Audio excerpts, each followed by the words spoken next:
Hello friends, welcome to my YouTube channel. तो आज हम लोग इस वीडियो में इमरजेंसी ड्रग्स के यूज को देखेंगे। यानी बहुत सारे ऐसे इमरजेंसी ड्रग्स हैं जिनके यूजेज को जानना बहुत ज़रूरी है। ठीक है, तो पहला हमारा जो ड्रग्स है वो है नाइट्रोग्लिसरीन। ठीक है, इसका यूज हम लोग करते हैं हाइपरटेंशन में, यानी जब हमारी बीपी बढ़ी हुई होती है, यानी बहुत ज़्यादा बीपी बढ़ जाती है हाई बीपी में, यानी हाई ब्लड प्रेशर के कंडीशन में हम लोग नाइट्रोग्लिसरीन को देते हैं। ठीक है, और दूसरा जो कंडीशन है वो है एंजीना पेक्टोरिस। ये एक तरह का चेस्ट पेन है। अगर हमारे हार्ट में ब्लड सप्लाई अच्छे से ना हो पाए तो उस टाइम क्या होता है कि चेस्ट पेन होने लगता है, यानी हमारे छाती में दर्द होने लगता है, जिसे हम लोग एंजीना पेक्टोरिस नामक डिजीज़ नाम देते हैं।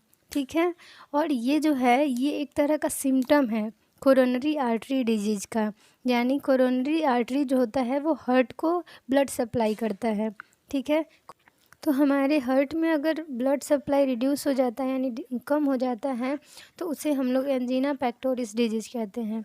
और दूसरा डिजीज़ है एमआई यानी मायोकार्डियल इन्फाक्शन। तो इसमें क्या होता है कि ये भी, इसका दूसरा नाम हार्ट अटैक है। ठीक है, हार्ट अटैक भी हम लोग कह सकते हैं। तो क्या होता है कि हमारे जब जो हार्ट के मसल्स हैं उनमें ब्लड फ्लो अगर अच्छे से ना हो तो उस कंडीशन में हमारा मायोकार्डियल इन्फार्क्शन होता है। ठीक है, इसमें ब्लड फ्लो में ब्लॉकेज हो जाएगा, यानी अच्छे से ब्लड क्लॉट कहीं हो गया तो ब्लड फ्लो नहीं हो पाएगा। और अगर ब्लड फ्लो नहीं हो पाएगा तो हमारे बॉडी में क्या होगा कि ब्लड पंप ही नहीं होगा।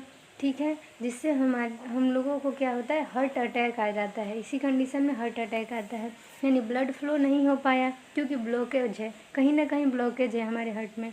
ठीक है, तो अगर ब्लड फ्लो नहीं हो पाता है तो मायोकार्डियल इन्फाक्शन यानी कि हार्ट अटैक का खतरा होता है। ठीक है, तो अगर हार्ट अटैक हो या फिर एंजीना पेक्टोरिस हो या हाइपरटेंशन की कंडीशन हो तो उस कंडीशन में हम लोग नाइट्रोग्लिसरीन को देते हैं। अब हम लोग दूसरा जो ड्रग्स है वो है एड्रेनालिन। ये भी एक तरह का इमरजेंसी ड्रग है और इसको हम लोग देते हैं जब कार्डियक अरेस्ट की कंडीशन हो। तो कार्डियक अरेस्ट क्या होता है, जब हमारा हार्ट जो है वो पूरी तरह से बीट करना बंद कर दे, यानी ब्लड उसमें फ़्लो नहीं कर रहा है, वो पंप नहीं कर रहा है, हमारा हार्ट पूरी तरह से हार्ट बीट होता है 1 मिनट में 72 टाइम्स। तो अगर वो हार्ट बीट ही नहीं कर रहा है, पूरी तरह से रुक गया हार्ट, ठीक है, तो उस टाइम में कार्डियक अरेस्ट होता है। ठीक है, और दूसरा है सुपरफिशियल ब्लीडिंग। ठीक है, सुपरफिशियल ब्लीडिंग के टाइम भी हम लोग एड्रेनालिन देते हैं, यानी कहीं ऊपर कट, मतलब अगर हम लोग कोई इंसिजन लगाते हैं तो वहाँ पे ब्लीड ना करे। ठीक है, तो इसीलिए हम लोग वहाँ पे एडीआर दे देते हैं, यानी एड्रेनालिन दे देते हैं। ठीक है, वेसो कंस्ट्रिक्शन का काम करता है। और हमारा जो तीसरा है वो है एनाफाइलेक्टिक शॉक, यानी एलर्जिक रिएक्शन के कंडीशन में भी हम लोग एड्रेनालिन देते हैं। तो एड्रेनालिन हम लोग 3 कंडीशन में देंगे, पहला कार्डियक अरेस्ट, दूसरा सुपरफिशियल ब्लीडिंग और तीसरा है एनाफाइलेक्टिक शॉक में। ठीक है, अब जो नेक्स्ट है वो है हमारा एमियोडेरोन। ये ड्रग जो है वो एंटी एरिथमिक ड्रग है जो एरिथमिया के कंडीशन में दी जाती है, यानी हार्ट रिदम चेंज हो जाना, यानी हार्ट जो है वो उसका जो रिदम है सही बीट करने का, जैसे वेंट्रिकल में जैसे उसे कॉन्ट्रैक्ट रिलैक्स करना चाहिए, एट्रिया को जैसे कॉन्ट्रैक्ट रिलैक्स करना चाहिए, अगर वो वैसे नहीं करता है, उसके रिदम में चेंज है, तो उस टाइम में हम लोग एमियोडेरोन को देते हैं।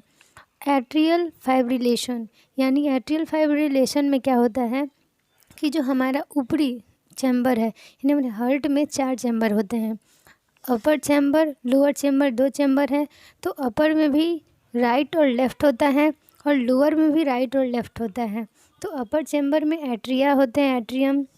तो जो एट्रिया है वो वेंट्रिकल के साथ अगर बीट नहीं मिला रहा है, यानी वो बहुत ही फास्टली ब्लड को, मतलब कि ब्लड आ रहा है तो वो कॉन्ट्रैक्ट रिलैक्स कर रहा है, तो उस कंडीशन में एमियोडेरोन देंगे।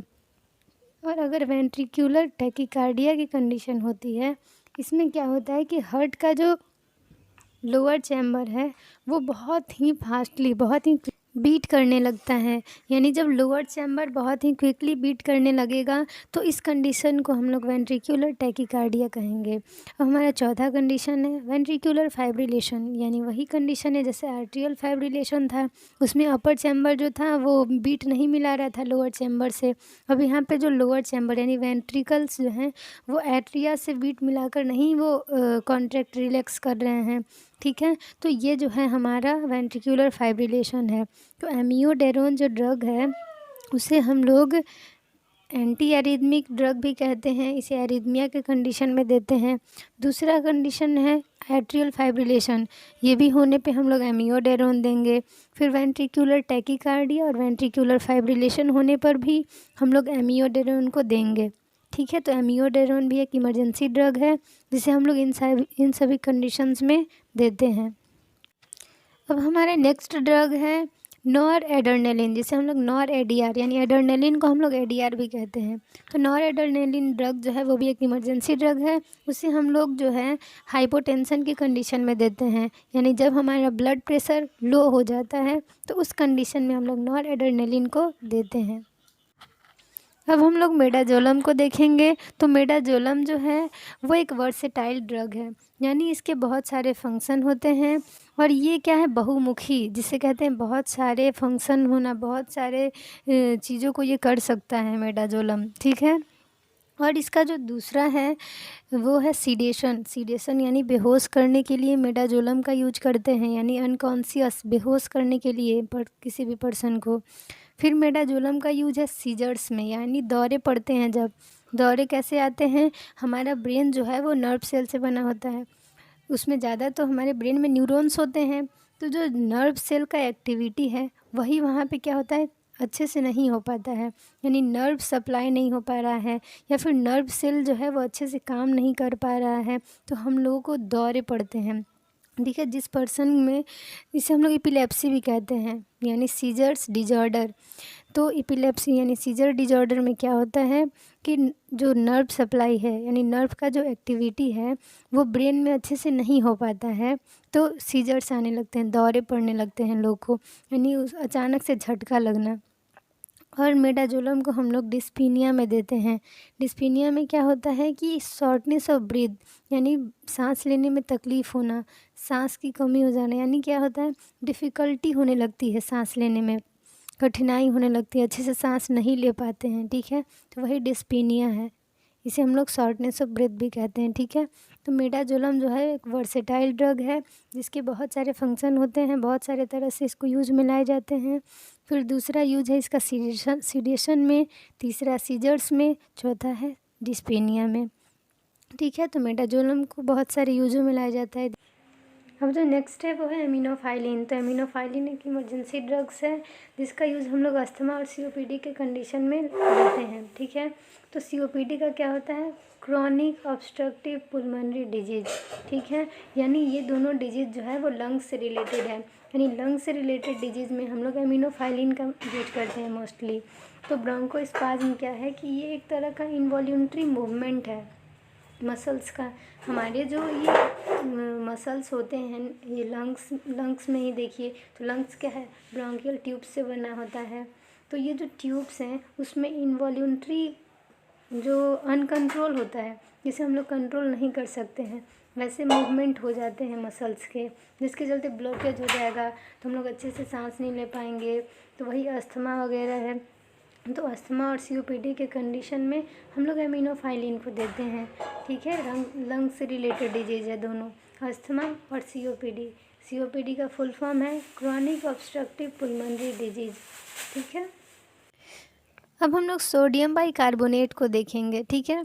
तो सोडियम बाइकार्बोनेट भी इमरजेंसी ड्रग्स हैं और इसका जो यूज है वो हाइपरकैलेमिया के कंडीशन में होती है और मेटाबॉलिक एसिडोसिस के कंडीशन में। तो हाइपरकैलेमिया क्या है, जब हमारे बॉडी में पोटेशियम की मात्रा बढ़ जाती है तो उसे हम लोग हाइपरकैलेमिया कहते हैं। तो जब पोटेशियम बढ़ जाएगा तो उसे बैलेंस करने के लिए हम लोग सोडियम बाइकार्बोनेट देते हैं, ठीक है। और दूसरा कंडीशन है मेटाबॉलिक एसिडोसिस। तो मेटाबॉलिक एसिडोसिस में क्या है कि जब हमारे बॉडी में कार्बन डाइऑक्साइड की मात्रा बढ़ जाती है, यानी एसिड की मात्रा बढ़ जाती है, तब हम लोग सोडियम बाइकार्बोनेट को देते हैं ताकि वो न्यूट्रलाइज कर दे और हम नॉर्मल फील करें। ठीक है, तो सोडियम बाइकार्बोनेट को हम लोग वाशिंग सोडा भी कहते हैं। तो सोडियम बाइकार्बोनेट का दूसरा नाम वाशिंग सोडा। अगर हम लोग केमिकल नेम देखें उसका तो Na2CO3 होता है। ठीक है, लेकिन इसको अगर मेडिकल यूज में देखें तो इसका हम लोग हाइपर कैलेमिया और मेटाबॉलिक एसिडोसिस में यूज करते हैं। अब जो नेक्स्ट है वो है कैल्शियम ग्लूकोनेट इंजेक्शन। ठीक है, तो कैल्शियम ग्लूकोनेट का यूज हम लोग करते हैं हाइपोकैल्सेमिया में, मैग्नीशियम टॉक्सिसिटी में और हाइपर कैलेमिया में। तो हाइपोकैल्सेमिया ऐसी कंडीशन है जब जो हमारा जो थायराइड ग्लैंड है, यानी पाराथायराइड और थायराइड ही तो है जो कि कैल्शियम को रिलीज करता है। तो अगर कैल्शियम की मात्रा ज़्यादा हो जाए हमारे ब्लड में तो उससे हम लोग हाइपर कैल्सीमिया कहेंगे, और वही कैल्शियम की मात्रा कम हो जाए ब्लड में तो उसे हम लोग हाइपोकैल्सीमिया कहेंगे। तो जब कम हो जाती है तब हम लोग कैल्शियम ग्लूकोनेट देते हैं। ठीक है, और मैग्नीशियम टॉक्सिसिटी जो है इसमें क्या होता है कि मैग्नीशियम ओवरडोज, ठीक है, मैग्नीशियम को एज अ सप्लीमेंट हम लोग ज़्यादा ले लें, यानी अगर कोई टैबलेट है मैग्नीशियम का, ठीक है, और उसको हम लोग ज़्यादा खा लें, जितना ज़रूरत नहीं उससे ज़्यादा हमारे बॉडी में हो जाए तो उसे हम लोग मैग्नीशियम टॉक्सिसिटी कहेंगे। ठीक है, किडनी तो नॉर्मल उसको एक्सक्रीट कर देती है, निकाल देती है मैग्नीशियम को बॉडी से, लेकिन अगर बहुत ज़्यादा हो जाए तो किडनी भी नहीं निकाल पाएगी, तो वही मैग्नीशियम टॉक्सिसिटी हो जाएगा। अब हमारा हाइपर कैलेमिया है, तो ये क्या होता है कि हमारे ब्लड में जो पोटेशियम की क्वांटिटी है, उसकी जो मात्रा है पोटेशियम की वो बढ़ जाती है, तो उस कंडीशन में हम लोग कैल्शियम ग्लूकोनेट को देते हैं। अब जो नेक्स्ट है वो है डोपामाइन। तो डोपामाइन जो है वो कार्डियक अरेस्ट की कंडीशन में देते हैं और ब्रेडिकार्डिया के कंडीशन में और हाइपोटेंशन होने पे। तो कार्डियक अरेस्ट क्या है, जब हमारा जो हार्ट है वो पूरी तरह से बीट करना बंद कर दे, ठीक है, हार्ट बीट ही ना हो, ठीक है, हार्ट बीट करना बंद कर देता है तो उसे हम लोग कार्डियक अरेस्ट कहते हैं। ठीक है, और ब्रेडिकार्डिया क्या होता है कि जब हमारा हार्ट रेट कम हो जाए, ठीक है, 60 से बिलो हो जाए, यानी 60 से कम हो जाता है तो ब्रेडिकार्डिया की कंडीशन होती है। और हाइपोटेंशन क्या है, तो हाइपोटेंशन में क्या होता है कि हमारा जो ब्लड प्रेशर है वो कम हो जाता है। तो हार्ट रेट कम होने पे ब्रेडिकार्डिया, और जो ब्लड प्रेशर कम होता है तो उसे हम लोग हाइपोटेंशन कहते हैं। तो ये तीनों कंडीशंस जो हैं, कार्डियक अरेस्ट, ब्रेडिकार्डिया और हाइपोटेंशन, इन तीनों कंडीशन में हम लोग डोपामाइन को देते हैं। ठीक है, अब हमारा जो नेक्स्ट है वो है वैसोप्रेसिन। तो वैसोप्रेसिन जो है वो एक एंटी ड्यूरेटिक ड्रग है। ठीक है, एंटी ड्यूरेटिक यानी एडीएच भी इसे कहते हैं, एंटी ड्यूरेटिक हार्मोन। तो ये जो है वो ब्रेडिकार्डिया के कंडीशन में देते हैं, यानी जब हमारा हार्ट रेट जो है वो कम हो जाता है तब। और एंटी ड्यूरेटिक हार्मोन इसे क्यों कहते हैं, क्योंकि ये क्या करता है कि जो प्रोडक्शन होता है यूरिन का उसे ये कम कर देता है। ठीक है, और ड्यूरेटिक ड्रग क्या है, यानी ऐसे सब्सटेंस, ऐसे ड्रग्स जो कि यूरिन के प्रोडक्शन को इंक्रीज कर दे, यानी ड्यूरेसिस को एग्जिबिट कर दे, तो उसे हम लोग कहते हैं ड्यूरेटिक ड्रग। और एंटी ड्यूरेटिक ड्रग क्या होते हैं, जो कि यूरिन के प्रोडक्शन को कम कर दे। ठीक, तो हमारा जो नेक्स्ट ड्रग है वो है डोब्यूटामाइन। यानी डोब्यूटामाइन जो ड्रग है वो हार्ट फेलुअर जब होता है तब देते हैं। तो हार्ट फेलुअर कब होगा, जब हमारा जो हार्ट है वो पंप करना बंद नहीं करता, यानी यहाँ पे क्या होता है कि जितना उसको करना चाहिए पंप, यानी जितने ब्लड की ज़रूरत है हार्ट को वो उतना ब्लड को पंप नहीं करता है, तो इस कंडीशन को हम लोग हार्ट फेलुअर कहते हैं। यानी इसे हम लोग CHF भी कह सकते हैं, क्रॉनिक हार्ट फेलुअर, क्योंकि ये क्रॉनिक कंडीशन है जिसमें हार्ट जो है वो ब्लड अच्छे से पंप नहीं करता है जितना उसे करना चाहिए। ठीक है, अब हमारा जो नेक्स्ट है वो है डिगॉक्सिन। डिगॉक्सिन ड्रग जो होता है उसे हम लोग हार्ट फेलुअर की कंडीशन में देते हैं। हार्ट फेलुअर क्या है, एक क्रॉनिक कंडीशन है जिसमें हार्ट जो है जितना उसे ब्लड की ज़रूरत होती है हार्ट को उतना ब्लड उसमें फ्लो नहीं करता है। ठीक है, पंप नहीं होता है उतना ब्लड, तो उस कंडीशन में हार्ट फेलुअर होता है। ठीक है, और एरिथमिया के कंडीशन में हम लोग डिगॉक्सिन को देते हैं। तो एरिथमिया क्या है? जब इरेगुलर हार्ट बीट होता है, यानी हार्ट रिदम चेंज हो जाता है, इरेगुलर हो जाता है, तो उस कंडीशन को एरिथमिया कहते हैं। तो हार्ट फेल्यूर और एरिथमिया जब हो तो हम लोग डिगॉक्सिन ड्रग को देते हैं। ठीक है। तो हमारा जो अगला है वो है एट्रोपिन। एट्रोपिन को हम लोग सिक्रीशंस को कम करने के लिए देते हैं, यानी रिड्यूस सिक्रेशंस इसमें लिखा हुआ है, जिसका मतलब है कि जैसे सलाइवा ज़्यादा सिक्रीट हो रहा है और हमें उतनी मतलब उसके सिक्रीशंस को कम करना है, यानी ज़्यादा सलाइवा सिक्रीट ना हो, तो उसको इसलिए हम लोग देते हैं एट्रोपिन। ठीक है, एट्रोपिन को हम लोग देते हैं सिक्रीशंस को कम करने के लिए। ब्रेडिकार्डिया के कंडीशन में भी देते हैं, यानी जब हार्ट रेट जो होता है हमारा वो लो हो। ठीक है, हार्ट रेट कम होता है तो उस कंडीशन में हम लोग एट्रोपिन को देते हैं। अब हमारा जो नेक्स्ट ड्रग है वो है डेक्सामेथासोन, जिसे हम लोग डेक्सा भी कहते हैं। तो इसे हम लोग एलर्जिक रिएक्शंस जब होते हैं तब देते हैं, क्योंकि यह एक तरह का एंटीबायोटिक ड्रग है। तो एलर्जिक रिएक्शन होते हैं तो हम लोग डेक्सामेथासोन देते हैं। और COPD यानी क्रॉनिक ऑब्स्ट्रक्टिव पुल्मोनरी डिजीज़ होने पर, यह एक तरह का लंग्स डिजीज़ है, उस कंडीशन में भी हम लोग COPD होने पर भी हम लोग डेक्सामेथासोन देते हैं। ठीक है, या फिर कोई अर्थराइटिक प्रॉब्लम है, यानी जॉइंट से रिलेटेड हो, तो उस टाइम भी हम लोग डेक्सा को प्रिस्क्राइब करते हैं, डेक्सामेथासोन को देते हैं। अब हम लोग अगला जो है वो हाइड्रोकॉर्टिसोन को देखेंगे। यह एक एंटीबायोटिक है। ठीक है, ये जो ड्रग्स है उसे हम लोग एलर्जिक रिएक्शंस की कंडीशन में देते हैं, यानी किसी पर्सन को एलर्जिक रिएक्शन हो गए, एलर्जी हो गया है, तो उसे हम लोग ये एंटीबायोटिक देंगे, हाइड्रोकॉर्टिसोन। और ऑटो इम्यून डिजीजेज जैसे में रूमेटॉइड अर्थराइटिस, डायबिटीज़ मेलिटस यानी डायबिटीज़ टाइप 1 जो होता है उसमें, और पर्नीशियस एनीमिया। ठीक है, पर्नीशियस एनीमिया विटामिन B12 के कमी से, फॉलिक एसिड की कमी से होता है। और इसमें क्या होता है कि जो ये ऐसी बीमारियां हैं जिसमें जो इम्यून सिस्टम है, हमारा जो बॉडी का इम्यून सिस्टम है, वो खुद के ही अच्छे सेल्स को, हेल्दी सेल्स को मारने लगता है, उनके ऊपर अटैक करने लगता है। ठीक है, तो हाइड्रोकॉर्टिसोन एक एंटीबायोटिक ड्रग है, एंटीबायोटिक है, जिसे हम लोग एलर्जिक रिएक्शंस में देते हैं।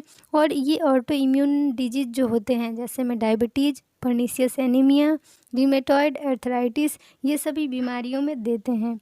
ठीक है, अब हमारा जो नेक्स्ट है वो है फिनेरगोन। तो जो फिनेरगोन ड्रग्स हैं इसे हम लोग सीडेशन के लिए देते हैं, यानी किसी इंसान मतलब पर्सन को अगर बेहोश करना है, अनकॉन्शियस करना है, तो उसके लिए हम लोग फिनेरगोन देते हैं।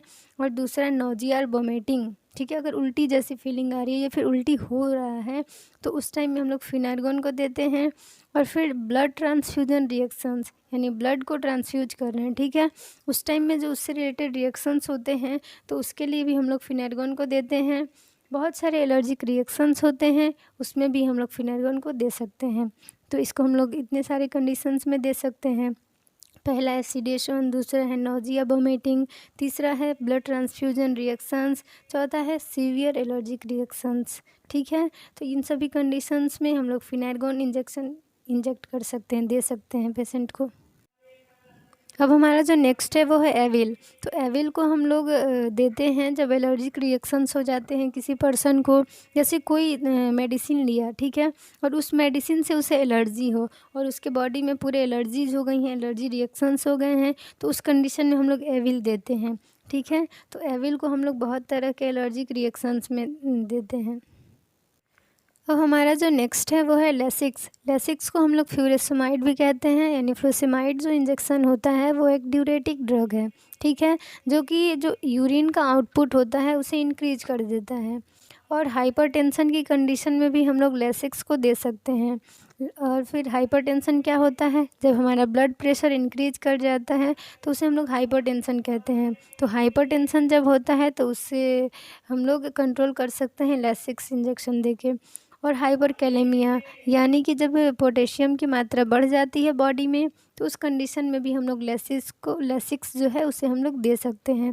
ठीक है। तो लेसिक्स को हम लोग यहाँ पे 3 कंडीशन में दे सकते हैं। जब हम लोग के बॉडी में यूरिन का प्रोडक्शन ज़्यादा हो रहा है, यानी यूरिन आउटपुट ज़्यादा हो रहा है, तो उस कंडीशन में, और हाइपरटेंशन और हाइपरकैलेमिया के कंडीशन में भी हम लोग लेसिक्स को दे सकते हैं, जिसे हम लोग फुरोसेमाइड भी कहते हैं। तो अब हमारा जो अगला ड्रग है वो है पोटेशियम क्लोराइड। तो पोटेशियम क्लोराइड इस नाम से ही पता चल रहा है कि पोटेशियम से रिलेटेड ये ड्रग है, ठीक है। तो हाइपोकैलेमिया जो है ये ऐसी कंडीशन होती है जब हमारे बॉडी में पोटेशियम की मात्रा, यानी हमारे ब्लड में पोटेशियम की मात्रा कम हो जाती है, तब हम लोग पोटेशियम क्लोराइड को देते हैं ताकि वो हमारे बॉडी में जो पोटेशियम का लेवल है उसे मेंटेन कर सके, ठीक है। तो हाइपोकैलेमिया यानी कि जब पोटेशियम की मात्रा कम हो जाती है, शरीर में क्वांटिटी कम हो जाएगी पोटेशियम की, तब हम लोग पोटेशियम क्लोराइड को देंगे। अब जो नेक्स्ट है वो है जेंटामाइसिन इंजेक्शन। तो जेंटामाइसिन एक एंटीबायोटिक है जो कि बैक्टीरिया को किल करने के लिए यूज किया जाता है, यानी बैक्टीरिया से रिलेटेड डिजीज हो तो उसमें हम लोग जेंटामाइसिन दे सकते हैं। तो यह एक तरह का एंटीबायोटिक है जिसे हम लोग बहुत तरह के बैक्टीरियल इन्फेक्शन में दे सकते हैं, बैक्टीरियल इन्फेक्शंस को ट्रीट करने के लिए। जैसे में बैक्टीरियल इन्फेक्शन में हमारा है यूटीआई, जो कि बहुत ही कॉमन है, बहुत ही ज़्यादा सुनने को मिलता है गर्ल्स में, मोस्टली यूटीआई की प्रॉब्लम, यूरिनरी ट्रैक्ट इन्फेक्शन, ठीक है। तो यूटीआई अगर हो तो हम लोग जेंटामाइसिन को दे सकते हैं। और अगर न्यूमोनिया हो, मेनिंजाइटिस हो, पीआईडी यानी पेल्विक इन्फ्लेमेटरी डिजीज़, ये सभी जो है बैक्टीरियल इन्फेक्शन है, यानी बैक्टीरिया से होने वाली डिजीज़ हैं, ठीक है। तो इन सभी को ट्रीट करने के लिए हम लोग जेंटामाइसिन दे सकते हैं, ठीक है। Urinary tract infection UTI, pelvic inflammatory disease PID and pneumonia lungs से रिलेटेड डिजीज़ हैं। मेनिंजाइटिस जो है वो मेनिंजेज से रिलेटेड है, यानी मेनिंजेज में इन्फेक्शन हो जाना, तो मेनिंजाइटिस है। मेनिंजेज क्या है? तो ये एक मेम्ब्रेनस कवरिंग है जो कि हमारे ब्रेन को और स्पाइनल कॉर्ड को कवर किए रखता है, प्रोटेक्ट करता है, ठीक। अब हमारा जो नेक्स्ट है वो है स्मोलॉल। तो स्मोलॉल ऐसा ड्रग है जो कि हम लोग हार्ट रिदम को ठीक करने के लिए देते हैं, यानी हार्ट रिदम एबनॉर्मल हो गया, सही नहीं है, यानी जितना होना चाहिए उससे वो ज़्यादा या कम हो गया है, ठीक है। तो उस कंडीशन में हम लोग स्मोलॉल को देते हैं। या फिर हार्ट बीट जो है वो बहुत ही ज़्यादा बढ़ गया है, रैपिड हार्ट बीट है जिसे हम लोग कंट्रोल नहीं कर पा रहे हैं, तो कंट्रोल करने के लिए स्मोलॉल देते हैं, ठीक है। स्मोलॉल जो है वो हार्ट बीट को कंट्रोल करने के लिए और जो हार्ट रिदम है उसे ठीक करने के लिए देते हैं, ठीक है। यानी इसे हम लोग एरिथमिया के कंडीशन में दे सकते हैं। एरिथमिया भी हार्ट रिदम का इरेगुलर होना ही है, ठीक है। अब हमारा जो नेक्स्ट है वो है एमिकासिन। एमिकासिन भी एक एंटीबायोटिक ड्रग है जिसका यूज हम लोग बैक्टीरियल इन्फेक्शन को ट्रीट करने के लिए करते हैं। एमिकासिन भी जैसे जेंटामाइसिन था, हाइड्रोकॉर्ड था, हाइड्रोकॉर्टिसोन, इन सभी ड्रग्स की तरह ही एंटीबायोटिक ड्रग है, यानी बैक्टीरियल इन्फेक्शंस को ट्रीट करने के लिए हम लोग इसको यूज में लाते हैं, ठीक है। बैक्टीरिया को किल कर देता है एंटीबायोटिक। अब जो नेक्स्ट है वो है ट्रेनेक्जा। ट्रेनेक्जा जो है उसे हम लोग ब्लीडिंग को कंट्रोल करने के लिए देते हैं, यानी किसी पर्सन को बहुत ज़्यादा ही ब्लीड हो रहा है, ठीक है, तो उस टाइम हम लोग उसे ट्रेनेक्जा दे सकते हैं ताकि वो ब्लीडिंग कंट्रोल हो जाए, ठीक है।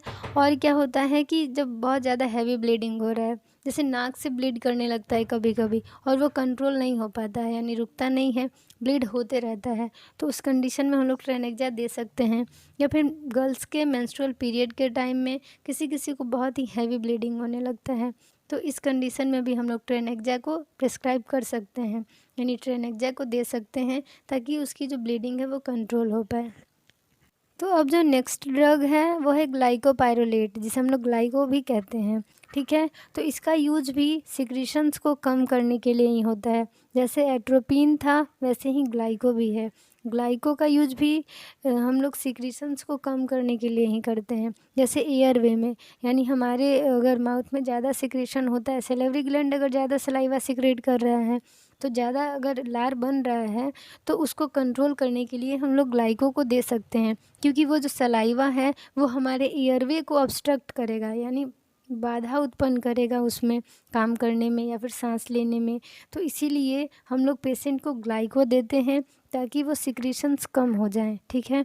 या फिर पेट में गैस्ट्रिक सिक्रीशंस को कंट्रोल करने के लिए भी हम लोग ग्लाइको को देते हैं। ग्लाइकोपाइरोलेट इसका पूरा नाम है। अब हमारा जो नेक्स्ट ड्रग है वो है न्यूस्टिग्मिन। न्यूस्टिग्मिन जो है वो रिवर्सल ड्रग है।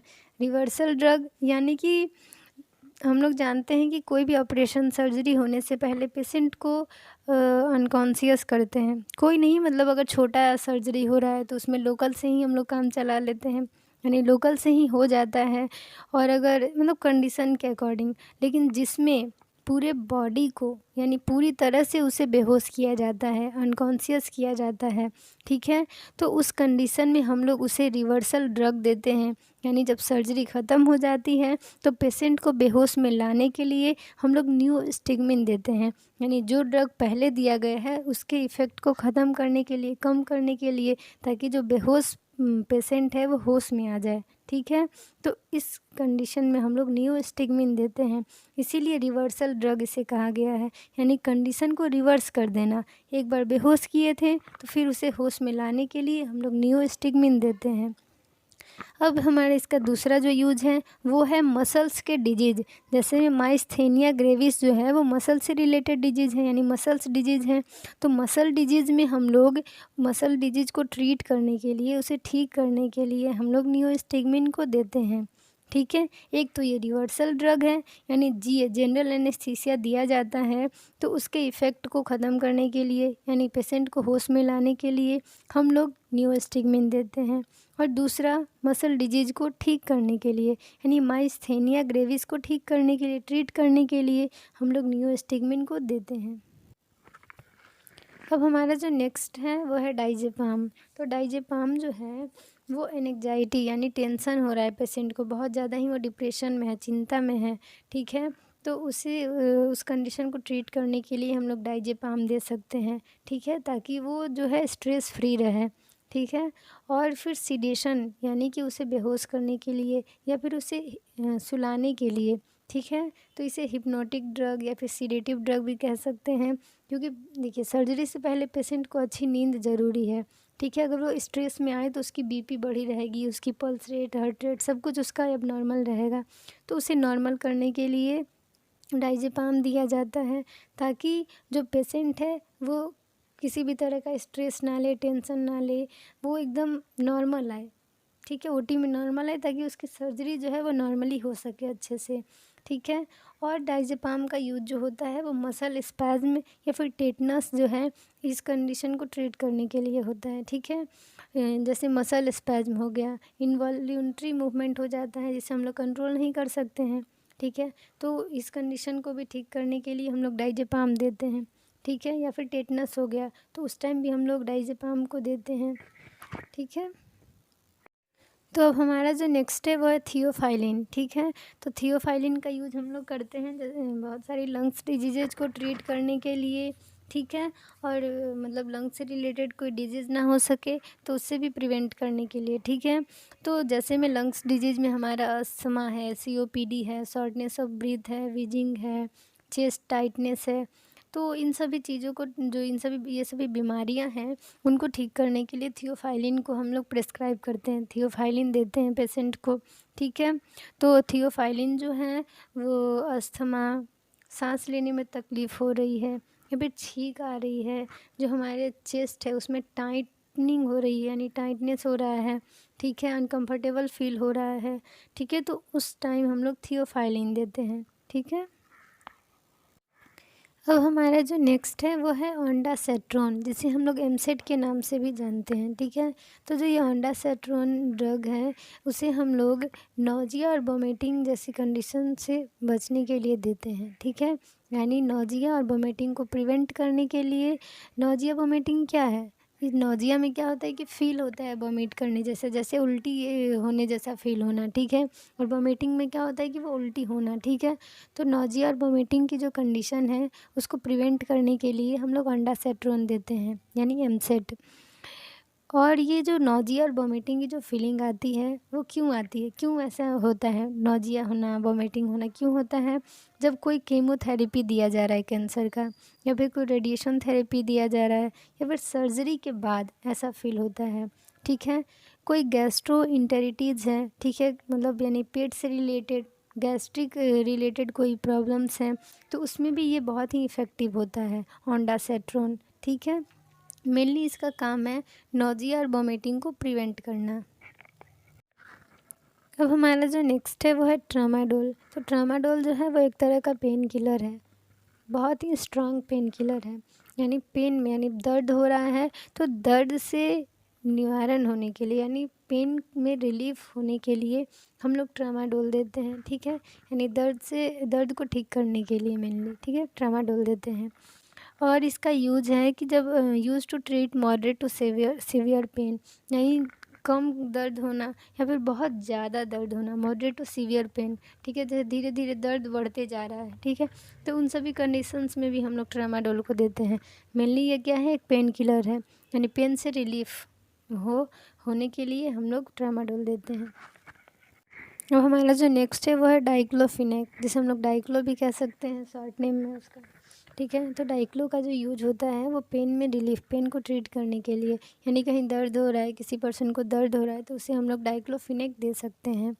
या फिर कोई इन्फ्लेमेटरी डिजीज़ हो, जैसे में गठिया, गाउट जो है, जो गॉट है, गठिया डिजीज़, उसमें हम लोग डाइक्लोफिनेक को दे सकते हैं, ठीक है। अब हमारा जो नेक्स्ट है वो है लोबेट। तो लोबेट जो है वो अगर हाई बीपी यानी हाई ब्लड प्रेशर हो, हाइपरटेंशन हो, तो उसे हम लोग दे सकते हैं, ठीक है। हाई ब्लड प्रेशर को ट्रीट करने के लिए हम लोग लोबेट को दे सकते हैं पेशेंट को। या फिर एंजीना हो, तो एंजीना में क्या होता है कि ये एक तरह का चेस्ट पेन है। चेस्ट पेन क्यों होगा, तो चेस्ट पेन इसलिए होता है क्योंकि हमारे जो हार्ट हैं उसमें क्या होता है, ब्लड सप्लाई जो होता है, ब्लड फ्लो जो होता है वो रिड्यूस हो जाता है, यानी कम हो जाता है। तो ब्लड फ्लो का हार्ट में कम होना चेस्ट पेन को ट्रिगर करता है, यानी चेस्ट पेन होने लगता है अगर ब्लड फ्लो कम हो जाता है हार्ट में। तो इसी को हम लोग एंजीना पेक्टोरिस भी कहते हैं, ठीक है। अब हमारा जो नेक्स्ट है वो है रेनिटिडीन। तो रेनिटिडीन जो है वो ऐसा ड्रग है जो कि एसिडिटी को कंट्रोल करने के लिए दिया जाता है। तो हमारे स्टोमक के द्वारा जब ज़्यादा एसिड रिलीज कर दिया जाता है, यानी amount of acid increased in our stomach, ठीक है, जब हमारे पेट में एसिड का जो अमाउंट है वो बढ़ जाता है, ठीक है, तो उसको कम करने के लिए रेनिटिडीन को दिया जाता है, यानी उसको डिक्रीज करने के लिए रेनिटिडीन को देंगे, ठीक है।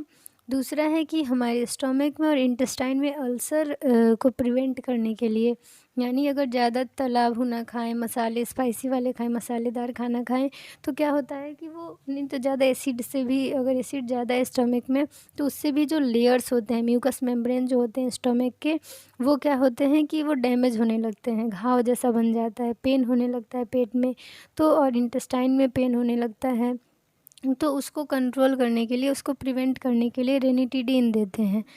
तो एसिड के अमाउंट को कम करने के लिए और फिर अल्सर को प्रिवेंट करने के लिए हम लोग रेनिटिडीन को देंगे। अब हमारा जो नेक्स्ट है वो है हिपैरिन। तो हिपैरिन क्या है, वो नेचुरल ब्लड कोगुलेंट है, यानी ये प्रिवेंट करता है ब्लड क्लॉट्स को, यानी ब्लड क्लॉटिंग डिजॉर्डर्स होते हैं उनको ट्रीट करने के लिए हिपैरिन दिया जाता है। यह एक तरह का प्रेस्क्रिप्शन ड्रग है ब्लड क्लॉट को प्रिवेंट करने के लिए, ठीक है। तो अब हमारा जो आगे है वो है वैक्यूरोनियम। वैक्यूरोनियम जो है वो सबसे बेस्ट मसल रिलैक्सेंट ड्रग है, ठीक है। मसल को रिलैक्स करने के लिए वैक्यूरोनियम को दिया जाता है पेशेंट को, ठीक है। कोई भी सर्जरी हो रही है तो उसमें मसल रिलैक्स रहेंगे तभी तो अच्छे से सर्जरी हो पाएगी, नहीं तो एकदम वो टाइट हो जाएगा या फिर हार्ड वहाँ का सरफेस हो जाएगा, तो वो कैसे उसको ये मतलब उसको हटा पाएंगे या फिर उसको नॉर्मल कर पाएंगे। तो इसीलिए मसल्स को रिलैक्स करने के लिए हम लोग वैक्यूरोनियम देते हैं। फिर आगे जो हमारा है वो है फेंटा। फेंटा जो है सबसे बेस्ट एनाल्जेसिक है। एनाल्जेसिक का मतलब होता है ऐसे ड्रग जो कि पेन को रिलीफ करने में यूज़ में लाए जाते हों, यानी दर्द को ठीक करने के लिए, ठीक है। तो जो बेस्ट एनाल्जेसिक है, पेन रिलीफ में वर्क करता है, वो हमारा है फेंटा। अब हमारा जो नेक्स्ट है वो है मेफेंटरमीन। तो मेफेंटरमीन ऐसा ड्रग है जिसका यूज़ हम लोग ट्रीटमेंट के लिए और डायग्नोसिस के लिए, दोनों के लिए करते हैं। तो इसका यूज हम लोग फंगल इन्फेक्शन को जानने के लिए और उस इन्फेक्शन को ट्रीट करने के लिए करते हैं। ठीक है। तो फंगल इन्फेक्शन यानी जो फंगस से होता है, ठीक है। और जो हाइपरटेंशन हो जाता है हमारा, जैसे हार्ट अटैक आया, ठीक है, उसके बाद जो हाइपरटेंशन की कंडीशन हो जाती है, यानी बीपी जो हाई हो जाता है, बीपी बढ़ जाता है, हमारा ब्लड प्रेशर बढ़ जाता है, तो उस कंडीशन को ट्रीट करने के लिए मेफेंटरमीन को दिया जाता है।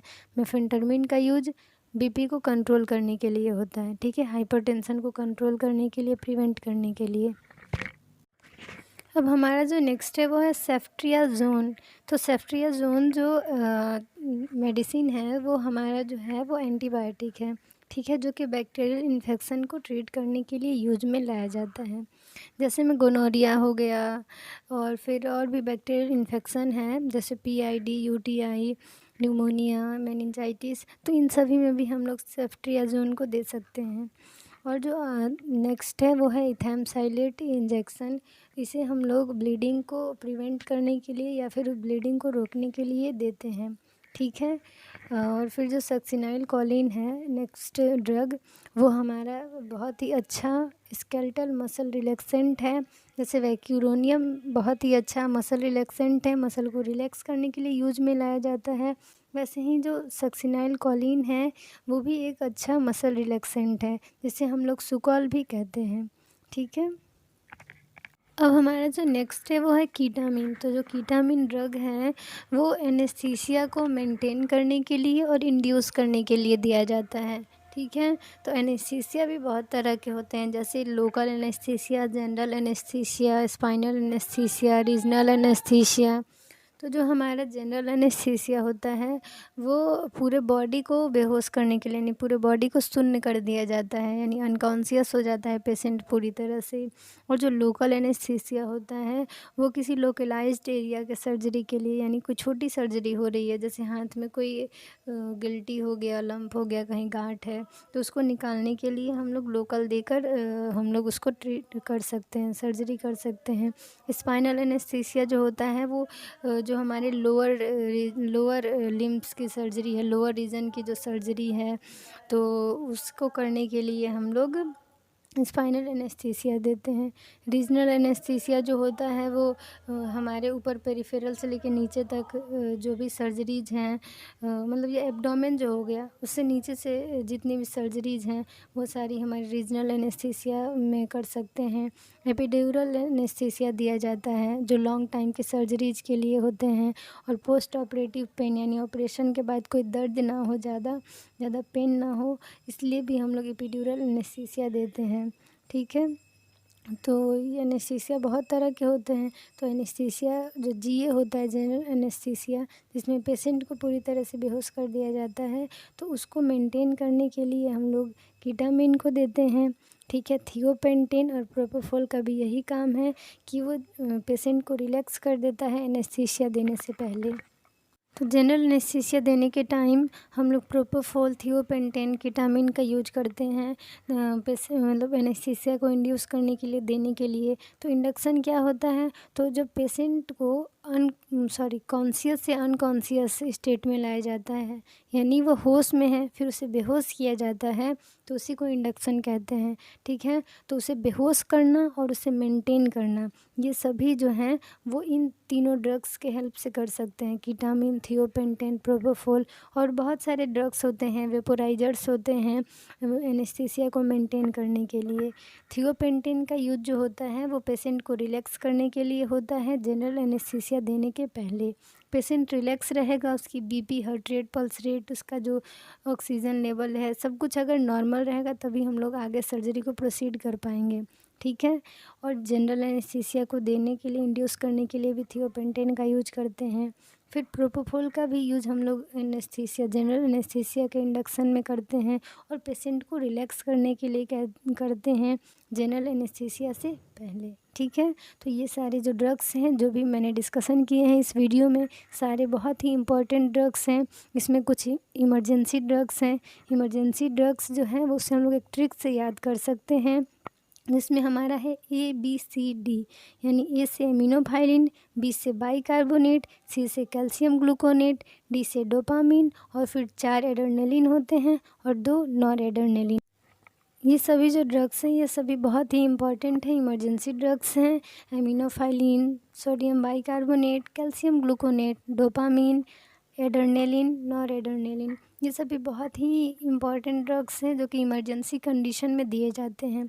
ठीक है। और सारे जो ड्रग्स मैंने इसमें डिस्कसन किए हैं, कुछ लोकल एनेस्थीसिया के टाइम यूज में लाए जाते हैं, कुछ जनरल एनेस्थीसिया के टाइम में यूज में लाए जाते हैं। ठीक है। और कुछ अलग अलग ड्रग्स जो हैं इसमें मैंने सभी इम्पॉर्टेंट ड्रग्स के ऊपर डिस्कसन किया है। अगर कोई भी क्वेरी हो, कोई भी प्रॉब्लम आए तो प्लीज़ कमेंट सेक्शन में कमेंट करें। और भी किसी टॉपिक पर वीडियो चाहिए तो प्लीज़ कमेंट सेक्शन में कमेंट करें। Thank you for watching my video.